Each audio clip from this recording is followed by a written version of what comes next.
दोस्तों नमस्कार, आप सभी का स्वागत है आपके अपने YouTube channel RNS education news में। दोस्तों मेडिकल कॉलेज भर्ती राजमेष सोसाइटी राजस्थान के जो प्रमुख जो मेडिकल कॉलेज हैं तमाम उनका संचालन करती है राजमेष सोसाइटी, और राजमेष के द्वारा ही मेडिकल कॉलेजों में भर्तियां की जाती हैं। लेकिन अब जो अपडेट है राजमेष भर्ती का, जो मेडिकल कॉलेज में इन्होंने भर्ती निकाली है, नया खेल नर्सिंग ऑफिसर बने मजदूर। जी हाँ दोस्तों, आप लोगों को पूरी जानकारी देंगे किस मेडिकल कॉलेज की भर्ती है, क्या कुछ खेल किया गया है और कैसे एक नर्सिंग ऑफिसर को मजदूर का दर्जा है वो यहाँ पे दिया गया है। सबसे पहले अपडेट दे रहे हैं आप लोगों को, कार्यालय प्राचार्य नियंत्रक राजकीय आयुर्विज्ञान महाविद्यालय बाड़मेर राजस्थान, यानी कि बाड़मेर मेडिकल कॉलेज की ये सूचना है। और इस सूचना को 30 तारीख को जारी किया गया था, यानी कि 30 सितंबर को, अभी 2-3 दिन पहले ही। और ये जो लेटर है मेडिकल कॉलेज से और इन भाई साहब को भेजा गया है जो ठेकेदार हैं, ठीक है। इनका नाम दिया गया है प्रहलाद नारायण कॉन्ट्रैक्टर, जयपुर से हैं। इनकी ईमेल आईडी वगैरह भी इन्होंने दी है। और ये लेटर मेडिकल कॉलेज ने इनको इसलिए भेजा है कि भाई तुम मज़दूर जो हैं उपलब्ध हमें कराइए। और यहाँ पर देखिए, इस महाविद्यालय और संलग्न चिकित्सालय में highly skilled works, skilled and semi skilled कार्य हेतु श्रमिक उपलब्ध कराने के संबंध में, जो ने भी हिंदी पढ़ी हुई है 10वीं 12वीं में, वो श्रमिक कार्य समझ जाएंगे कि क्या होता है, तो आप लोग समझ सकते हैं। इनको कहा है कि हाईली स्किल्ड वर्क्स और skilled and semi skilled work, कुशल अर्धकुशल जो मजदूर हैं वो उपलब्ध कराए जाएँ मेडिकल कॉलेज बाड़मेर को। और ये जो कॉन्ट्रैक्ट जो हुआ था 24/9/2022 के क्रम में इन्होंने हवाला दिया है। और इसमें बताया गया है कि 1 तारीख से आप लोग इतने जो मज़दूर हैं वो उपलब्ध कराएं, ठीक है। और हाईली स्किल्ड नर्सिंग ऑफिसर, इनकी जो संख्या है संलग्न चिकित्सालय के लिए इनको 15 चाहिए। और जो हाईली स्किल्ड कंप्यूटर ऑपरेटर हैं वो नर्सिंग कॉलेज के लिए इनको चाहिए 1 चाहिए।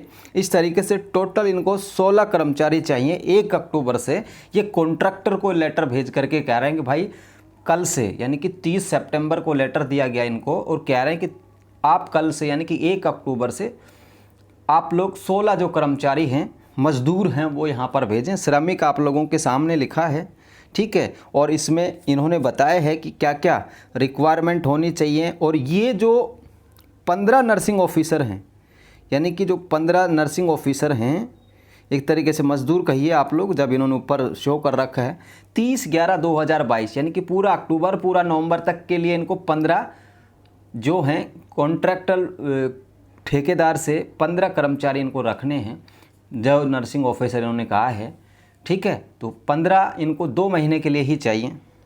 दूसरी बात यहाँ पर इन्होंने कहा है कि अधीक्षक संलग्न चिकित्सालय में उच्च कुशल उच्च सुरक्षा कार्मिक की ड्यूटी अधीक्षक द्वारा निर्धारित की जाएगी। अधीक्षक संलग्न चिकित्सालय और प्राचार्य नर्सिंग कॉलेज को भेजकर लेखें कि उच्च कुशल कार्मिक की बायोमेट्रिक उपस्थिति करना सुनिश्चित करें और बायोमेट्रिक उपस्थिति प्रिंट को सत्यापित कर ही अधो हस्ताक्षरकर्ता को भेजे, उसी के आधार पर भुगतान किया जाएगा। यानी इनका कहना है कि भाई ये जो हम भर्ती कर रहे हैं जो भी कर्मचारी, उनकी बायोमेट्रिक अटेंडेंस हो और बायोमेट्रिक अटेंडेंस को वेरीफाइड किया जाए और फिर जो अधो हस्ताक्षर करता हैं उनको भेजा जाए ताकि इनका वेतन बनाया जा सके। और भी काफ़ी सारी चीज़ें इन्होंने भेजी है। और इन्होंने जो संबंधित जो फर्म है, फर्म का मतलब है जो ठेकेदार है, उनको कहा है कि संबंधित फर्म को भेजकर लेख है कि वह निम्न नियमों की पालना सुनिश्चित करेगा। ठेकेदार से कह रहे हैं कि भाई आप जो ठेका लिया है 16 कर्मचारियों का, तो आपको ये चीज़ें फॉलो अप करनी पड़ेंगी। पहली क्या है, इसमें सभी कार्मिक निर्धारित वर्दी और आईडी कार्ड के साथ उपस्थित होंगे, अधिकारी गणों से शिष्टता का व्यवहार करेंगे, समस्त कर्मचारियों का योग्यता के अनुसार ही दस्तावेज अधीक्षक कार्यालय में जमा कराना है।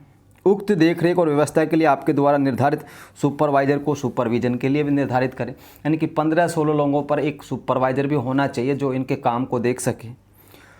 उक्त कार्य आदेश 2 माह हेतु जारी किया जा रहा है और अगर कार्य संतोषजनक रहा तो पूर्ण अवधि के लिए बढ़ोतरी यहाँ पर कर दी जाएगी। यानी कि 2 महीने अगर ठीक ठाक काम करा ठेकेदार ने भी कोई गलती नहीं करी, 15-16 जो ये लोग लगा चुके हैं, उन्होंने भी कोई गलती नहीं करी, तो फिर ये जो ठेका है, कॉन्ट्रैक्ट है, ये आगे बढ़ा दिया जाएगा। अब आप लोगों के मन में एक सवाल बहुत घूम गया होगा कि सर ये 15 लोगों में कैसे लिया जाए। तो दोस्तों देखिए, 30 तारीख का लेटर था, ठेकेदार ने सारी की सारी प्रोसेस सितंबर में पूरी कर ली थी, 24 के हवाला यहाँ पर उन्होंने दिया है। तो ठेकेदार ने संभवतः सारे के सारे जो कर्मचारी हैं 15-16 इनको भरने थे, वो इन्होंने पहले ही तय कर लिए होंगे, ठीक है। तो ये मेल वगैरह आईडी दी गई है। अगर आप लोग को लगता है कि ठेकेदार के पास कोई सीट है, कोई आप लोग को लगा सकता है, आपको लगना है कि भाई करना ही है मुझे तो कुछ, तो आप इनसे मेल कर सकते हैं। दूसरी बात, मुझे नहीं लगता कि ये जब इनको 1 तारीख से कर्मचारी उपलब्ध कराने थे तो इन्होंने सारी व्यवस्था ही कर ली होगी। अब इस जानकारी का मकसद ये है कि देखिए, राजमेश ने, बाड़मेर ने पहले सीटें निकाली संविदा के लिए, फिर उस संविदा की भर्ती को आज तक पूरा बाड़मेर मेडिकल कॉलेज ने नहीं किया, ऐसे पाली ने भी नहीं किया, ठीक है। एक ने तो रद्दी कर दी थी, भीलवाड़ा, कौन सी चित्तौड़गढ़ वाली थी उसने, ठीक है। तो काफ़ी, चूरू ने भी कुछ नहीं किया अभी, तो काफ़ी मेडिकल कॉलेजों ने भर्ती निकाली, लेकिन बाद में ये जो ठेकेदारी व्यवस्था है इस पर आ गए, क्योंकि इनमें इनको ज़्यादा फ़ायदा होता है, ठेकेदार से भी इनको कुछ मिल जाता होगा, या फिर चाहते ही नहीं है कि चिकित्सा विभाग के जो बच्चे हैं जिन्होंने नर्सिंग करी है लाखों खर्च करके, उनका भला हो सके। अब ठेकेदार के मार्फत से क्या होता है दोस्तों कि मान लीजिए ठेकेदार को ये जो भी मेडिकल कॉलेज हैं, सरकार मान के चलिए आप, तो अगर 20,000 रुपये किसी एक आदमी के दे रही है महीने का, ठेकेदार क्या करता है 7,900 में पकड़ता है। कितने में पकड़ता है? 7,900 में। जो JK लोन में भर्ती की गई जयपुर में जुलाई अगस्त में, 7,900 रुपये वो ठेकेदार दे रहा nursing, BSc nursing GNM pass out बच्चों को। तो ये अन्याय ही है, ठेकेदारों के द्वारा भी होता है। सरकार तो कर ही रही है UTV पे भर्तियाँ निकाल के, लेकिन आप लोगों को देख सकते हैं क्या हालात है। उम्मीद करते हैं दोस्तों नई भर्तियां निकले, अच्छे पदों पर निकले, तो ताकि आप लोगों का ये जो भला है ये हो सके। जो दुख दर्द जो इस तरीके से हम देखते हैं, 15 सीटें को ठेकेदार के नियंत्रण में एक तरीके से बंधुआ मजदूरी सी हो जाती है, क्या करें, जब मर्जी आएगा तब हटा दिया जाएगा। 2 महीने के लिए लिया जा रहा है, 2 महीने ये रखेगा, फिर 2 महीने बाद ठेकेदार का कोई आदमी, कोई तगड़ी जान पहचान वाला होगा, वो पहुंच जाएगा। तो इस तरीके की चीज़ें हैं, हम ठेकेदार को ब्लेम नहीं करें, लेकिन लगभग सरकारी व्यवस्था में जो ठेके पे काम होते हैं, चाहे कर्मचारी उपलब्ध कराने होते हैं, वो सारे के सारे इसी डर्रे पे चलते हैं।